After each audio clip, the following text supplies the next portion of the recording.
आप देख रहे हैं खबर से आगे। नमस्कार, मैं हूं अजय कुमार। हम लगातार आपके सामने खबरें प्रस्तुत करते हैं। अब देखिए खबर से आगे। आज की बड़ी खबर, बेंगलुरु दंगे के दौरान पुलिस के बीच जो बातचीत हुई है उसका ऑडियो इंडिया टीवी के पास है। यह बहुत बड़ा खुलासा हम आपके सामने रख रहे हैं। पुलिस की वॉकी टॉकी के ये मैसेज बताते हैं कि दंगा ब्रिगेड किस तरीके से पुलिस कर्मियों की जान लेने पर उतारू हो गई थी। इसमें अधिकारियों की बातचीत आप सुनिए। इंस्पेक्टर ने गोली चलाने की इजाजत मांगी। बातचीत कन्नड़ा में है, उसका हिंदी ट्रांसलेशन किया गया है और अब हम आपके सामने बता रहे हैं। इंस्पेक्टर ये पूछ रहा है, डीजी हाली। इंस्पेक्टर जवाब देता है, रिपोर्टिंग सर। अधिकारी, केजी हाली के पास कोई केएसआर टीम है? इंस्पेक्टर जवाब देता है, केजी हाली सर, यहां कोई टीम नहीं है। हम बुरे तरीके से फंसे हुए हैं। बचना है तो फायर करना ही पड़ेगा। प्लीज बताइए क्या करना है। परमिशन चाहिए, परमिशन दिलवा दीजिए। इस बाद दोबारा सवाल पूछा जाता है। डीजी हाली कहते हैं, हमें खुद की हिफाजत करनी ही पड़ेगी। हमें खुद ही यह सब कुछ करना पड़ेगा, कोई बचाने नहीं आएगा। पुलिस अधिकारी उसके बाद पूछते हैं, अपनी आत्मरक्षा के लिए आपको जो सही लगे कीजिए, फायर करना पड़े तो कीजिए। इंस्पेक्टर केजी हाली उसके बाद कहते हैं, थैंक यू सर। और उसके बाद पुलिस ने फायरिंग की, जिसमें 3 लोगों की मृत्यु की बात निकल कर आ रही है। जरा सोचिए, यह क्या हो रहा था बेंगलुरु में। यह ऑडियो क्लिप जो अब हम आपको सुनाने जा रहे हैं, यह कन्नड़ा में है। इसका हिंदी रूपांतरण अभी मैंने आपके सामने प्रस्तुत किया। इस ऑडियो क्लिप को देखिए और याद कीजिए चौरी चौरा का वो मौका जब पुलिस को भीतर अंदर बंद कर कर जला दिया गया था। ठीक वैसी ही कोशिश आज बेंगलुरु में हुई है।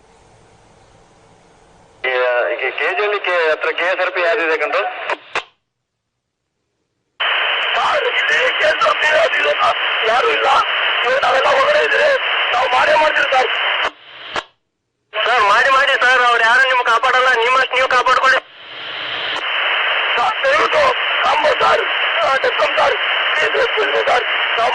ಸರ್. ಇನ್ನು ಆತ್ಮರಕ್ಷಣೆಗೋಸ್ಕರ ಏನು ಮಾಡ್ತಾ ಇದ್ದೀಯಪ್ಪ, ಮಾಡೋ ಡಿಸಿಷನ್ ತಗೋ, ಫೈರ್ ಮಾಡಪ್ಪ.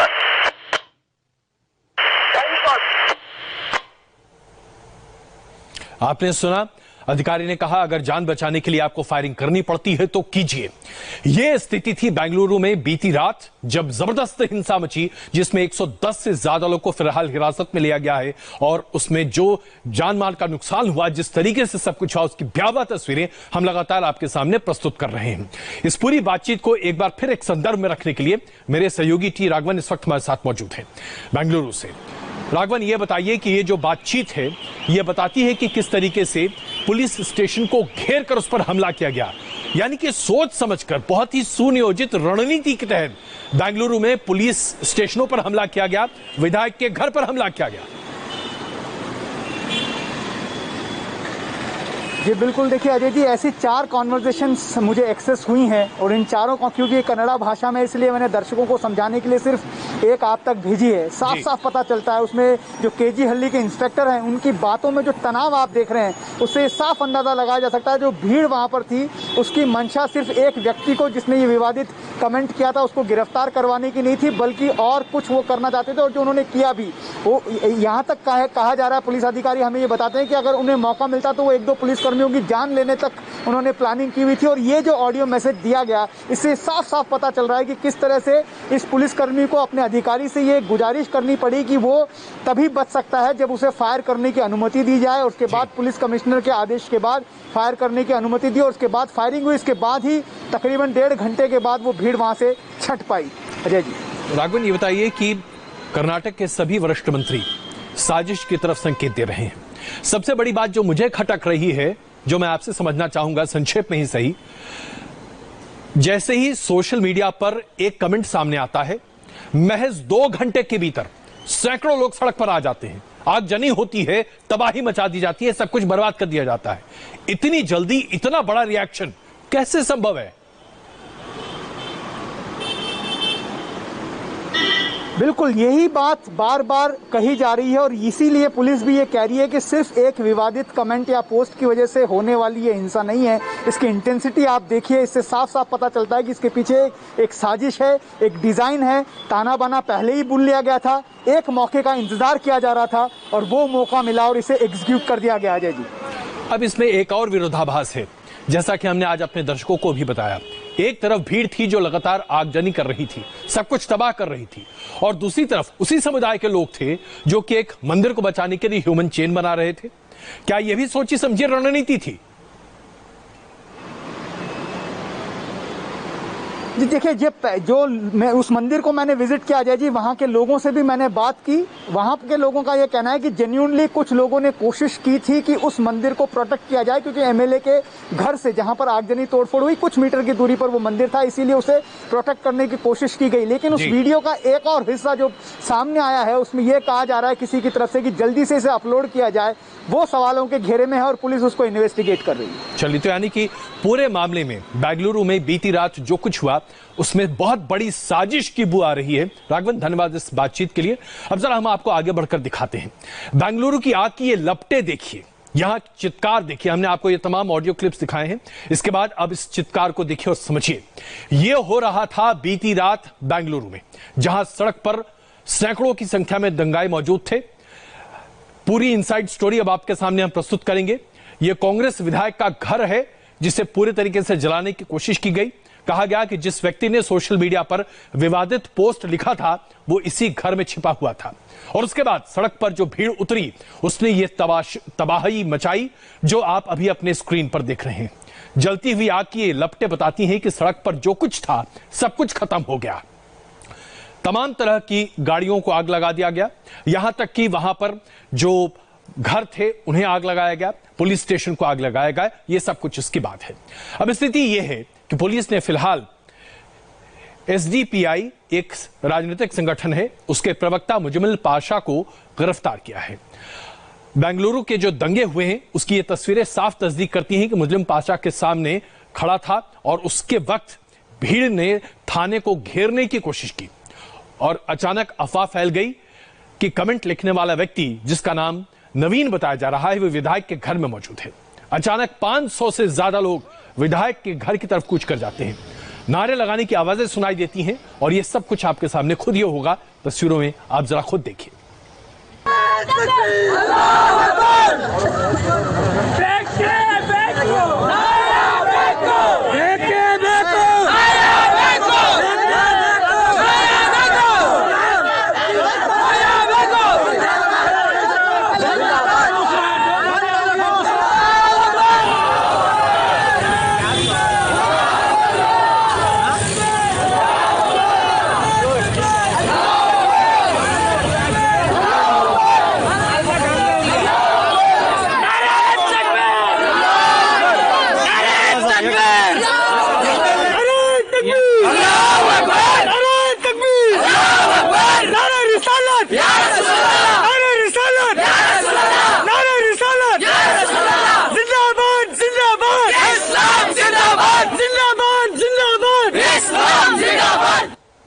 ये भीड़ अपने आप में धार्मिक आहत को प्रदर्शित नहीं कर रही थी, कोई आघात नहीं था। ऐसा लग रहा था इस भीड़ की इन तमाम वीडियो क्लिप्स को जब भी आप देख रहे थे, स्पष्ट है कि लोग बहुत ज्यादा गुस्से में हैं। किसी न किसी ने तो उकसाया है। जबरदस्त तरीके से सैकड़ों लोग जमा हो गए, महज 2 घंटे के भीतर तोड़फोड़ करने लगे, और इस कदर भयंकर गुस्सा था कि कांग्रेस के विधायक के घर पर हमला कर दिया गया। ग्राउंड फ्लोर में आग लगा दी गई, विधायक के ग्राउंड फ्लोर को पूरे तरीके से जला दिया गया। सिर्फ विधायक का घर ही नहीं, पुलिस थाने को भी दंगाइयों ने टारगेट किया। डीजी हाली थाने में तोड़फोड़ की गई, आग लगा दी गई। थाने में पुलिस की जितनी भी गाड़ियां मौजूद थीं सबको आग के हवाले कर दिया गया, जो कुछ था सब जला दिया गया। दंगाई इतने पर न रुके, इसके बाद उन्होंने दूसरे थाना का रुख किया। यहां वो डीजी हाली थाने की तरह भयावह मंजर खड़ा करना चाहते थे, लेकिन पुलिस ने तैयारी कर रखी थी। बावजूद इसके थाने की दंगाइयों ने क्या हालत बनाई, तस्वीरों में आप स्पष्ट देख रहे हैं। बेंगलुरु हिंसा की सीसीटीवी फुटेज भी सामने आई है। सीसीटीवी फुटेज में दंगाइयों के तांडव की तस्वीरें स्पष्ट है। तस्वीरों में विधायक के घर और थाने के जलाए जाने के तमाम तस्वीरों के साथ साथ दंगाइयों के चेहरे भी सामने हैं। साफ दिख रहा है कि दंगाई अपने हाथ में लाठी, डंडे, हथियार, बोतल में पेट्रोल बम, इस तरह की तमाम चीजों को लेकर आगे बढ़ रहे थे। हालात को काबू में करने के लिए पुलिस ने भीड़ पर लाठीचार्ज किया, आंसू गैस के गोले छोड़े गए, फायरिंग की गई। पुलिस की फायरिंग में अब तक 3 लोगों की मृत्यु हुई है। यह फायरिंग सेल्फ डिफेंस में की गई। 60 से ज्यादा, जी हां, 60 से ज्यादा पुलिसकर्मी घायल है। डीजी हाली और केजी हाली थाना क्षेत्र में गुरुवार की सुबह यानी कि आज सुबह से कर्फ्यू लगा दिया गया है। पूरे बेंगलुरु में 144 धारा लागू कर दी गई है और अब तक 150 आरोपियों को पुलिस ने हिरासत में लिया है पूछताछ के लिए। दरअसल यह बखेड़ा है क्या, आइए जरा आपको यह बताते हैं। एक विवादित पोस्ट फेसबुक पर ऐसा कहा जा रहा है कि विधायक श्रीनिवास मूर्ति के रिश्तेदार नवीन के द्वारा पोस्ट किया गया। यह पोस्ट वायरल होते ही लोगों का गुस्सा भड़क उठा। बेकाबू भीड़ विधायक के घर पर घुसी। तनाव को देखते हुए विधायक और पुलिस ने भीड़ से आरोपी पर सख्त एक्शन का वादा किया, लेकिन भीड़ ने इस बात को माना ही नहीं। शायद उनका एजेंडा ही कुछ और था। उनका एजेंडा था तमाशा करना, उनका एजेंडा था बहुत बड़ा नुकसान करना। और यह नुकसान जिस तरीके से बेंगलुरु की सड़कों पर हुआ, यह अपने आप में प्रदर्शित करता है कि पुलिस को खुद अपनी रक्षा के लिए फायरिंग करनी पड़ी। अब स्थिति लगातार नियंत्रण में बताई तो जा रही है, लेकिन इसके पीछे साजिश की बू लगातार बढ़ती हुई चली जा रही है। इसके साथ साथ हम आपको यह भी बताना चाहते हैं कि इस पूरे मामले पर कई तरह के सवाल भी खड़े हो रहे हैं। दरअसल इस पूरे मामले पर सवाल यह खड़े हो रहे हैं कि क्या इस पूरी साजिश को सोच समझकर खड़ा किया गया? जी हां, यह एक सोची समझी हिंसक साजिश है क्या? यह पहला सवाल खड़ा होता है, क्योंकि जिस कमेंट का रिएक्शन इतना विस्फोटक हो, उस रिएक्शन को सिर्फ 2 घंटे में इतनी बड़ी भीड़ को जमा करना यह आसान नहीं लगता। इसके साथ साथ क्या कुछ लोग जानबूझकर इस्लाम के नाम पर धमका रहे थे लोगों को, उकसा रहे थे लोगों को? इसके साथ साथ क्या यह बड़ी प्लानिंग थी कि पुलिस पर हमला किया जाए? क्योंकि जिस तरह से पुलिस थाने को निशाना बनाया गया, यह कानून व्यवस्था को सीधे चुनौती देने के बराबर है। इसके साथ साथ एक बड़ा सवाल यह भी खड़ा होता है, सोशल मीडिया पर एक पोस्ट होता है। देश में ऐसे कानूनों की लंबी फहरिस्त है कि अगर आप सोशल मीडिया पर कोई ऐसा आपत्तिजनक पोस्ट करते हैं जिससे किसी की धार्मिक भावना आहत होती है, उस व्यक्ति को तुरंत पुलिस पकड़ सकती है, पुलिसिया कार्रवाई होती है, हिरासत में लिए जाने के बाद जेल का भी प्रावधान है। तो क्या इस भीड़ को देश के कानून पर यकीन नहीं? क्या देश के आईन पर यकीन नहीं था? बेंगलुरु हिंसा से जुड़ी बड़ी बातें जो सामने आ रही हैं, हम आपके सामने लगातार प्रस्तुत कर रहे हैं। पुलिस ने इस पूरे मामले को लेकर मुजम्मिल पाशा को गिरफ्तार भी किया है, हिरासत में लिया है। मुजम्मिल पाशा का दावा है कि हिंसक भीड़ के साथ वो नहीं था, बल्कि वो लोगों को शांत कराने की कोशिश कर रहा था। सवाल यह है कि एक राजनीतिक दल का प्रवक्ता क्या कर रहा था उस वक्त वहां पर? बेंगलुरु हिंसा में पुलिस ने बड़ी कार्रवाई करते हुए एसडीपीआई नेता मुजम्मिल पाशा को हिरासत में लिया है। पाशा पर डीजे हल्ली थाने में तोड़फोड़ करने का आरोप लगा है। मुजम्मिल पाशा कर्नाटक में एसडीआई के प्रवक्ता हैं। Social democratic party of India के बने 11 साल हुए हैं। एसडीपीआई कर्नाटक में सक्रिय है, अपने सियासी वजूद की तलाश में है, सूबे में अपना वोट बैंक बनाना चाहती है। बेंगलुरु हिंसा को कर्नाटक के मंत्री सीटी रवि सोची समझी सियासी साजिश करार दे रहे हैं। 1 घंटे के आसपास पेट्रोल बम और स्टोन लेकर के हमला किया। 300 को ज्यादा व्हीकल आग कर दिया है। ये मैं सोचता हूं ये प्लान करके दंगा कर दिया है। सरकार के मंत्री हिंसा और आगजनी के लिए एसडीपीआई पर आरोप लगा रहे हैं, लेकिन एसडीपीआई प्रेसिडेंट का क्या कहना है, ये भी सुन लीजिए। नवीन जैसा एक क्रिमिनल कंटिन्यूसली कई दिनों से इस्लाम के खिलाफ सोशल मीडिया में पोस्ट डालने को आया था। इसको लेकर पुलिस स्टेशन में जब कंप्लेंट करने के लिए गए, वहां के पुलिस ऑफिसर और एसीपी 2 घंटा 3 घंटे टाइम दीजिए बोल के कहा, लेकिन रात के 11:30 बजे तक वो नवीन को अरेस्ट भी नहीं किया, कुछ भी कार्रवाई नहीं किया। और पुलिस का जो निग्लिजेंस है, ये सारे मामला का जिम्मेदारी है। सबके अपने दावे हैं और अपने आरोप प्रत्यारोपों का सिलसिला जारी है, लेकिन लगता तो यही है कि ध्रुवीकरण सियासत को चमकाने का सबसे मुफीद तरीका बन गया है, जिसकी भेंट इस बार हाईटेक सिटी बेंगलुरु बना है। आपने देखा एसडीपीआई की तरफ से बयान क्या सामने रखा गया है कि पुलिस को कंप्लेन करने के 2-3 घंटे बाद तक नवीन को हिरासत में नहीं लिया गया, इसलिए पुलिस के खिलाफ भीड़ ने हिंसक कार्रवाई की है। तो क्या भीड़ अब तय करेगी कि पुलिस को क्या करना चाहिए और क्या नहीं करना चाहिए? क्या भीड़ तय करेगी कि देश का कानून माना जाए या न माना जाए? क्या भीड़ तय करेगी कि इस देश में क्या होगा? इस बात का फैसला हम सबको करना है। बने रहिए हमारे साथ, एक छोटा सा ब्रेक लेते हैं, लेकिन ब्रेक के बाद बड़ी खबर आपके सामने। हवाला का एक बहुत बड़ा रैकेट सामने आया है। अभी तक तो पाकिस्तान के जरिए हवाला की बातें सामने आती थी। चीन ने अब हवाला का रैकेट इस्तेमाल किया है और उसके जरिए बहुत बड़े पैमाने पर भारतीय अर्थव्यवस्था को चोट पहुंचाने की कोशिश की है। अभी तक पाकिस्तान से हवाला के जरिए हिंदुस्तान की अर्थव्यवस्था को नुकसान पहुंचाने की कोशिशें होती थीं, लेकिन अब हम आपको बताने जा रहे हैं कैसे चीन लगातार बीते कुछ वक्त से हिंदुस्तान की अर्थव्यवस्था को न सिर्फ चोट पहुंचा रहा है, बल्कि चीनी कंपनियों को जबरदस्त हिंदुस्तान में फायदा भी करवा रहा है। ये तस्वीर चीनी नागरिक लुओ सांग की है, जिसे इनकम टैक्स विभाग ने 1000 करोड़ के हवाला रैकेट के आरोप में हिरासत में लिया है।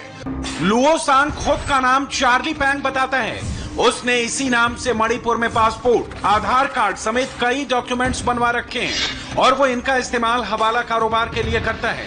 लुओ सांग और चार्ली पैंग इनकम टैक्स विभाग के हत्थे कैसे चढ़ा, वो जानना बेहद जरूरी है। चार्ली पैंग ने फर्जी शेल कंपनियों के नाम पर करीब 40 बैंक खाते खुलवाए थे। इन खातों में करीब 1000 करोड़ रुपए जमा कराए गए। फर्जी कंपनियों से भारत में रिटेल बिजनेस के लिए 100 करोड़ रुपए का अग्रिम भुगतान किया गया। यह भुगतान हांगकांग और अमेरिकी करेंसी में किया गया, लेकिन जब इन फर्जी शेल कंपनियों से लेन देन की जानकारी इनकम टैक्स विभाग को मिली, तो उसने दिल्ली, गुरुग्राम और गाजियाबाद में करीब 21 जगहों पर छापेमारी की, जिसमें कई चौंकाने वाले खुलासे हुए।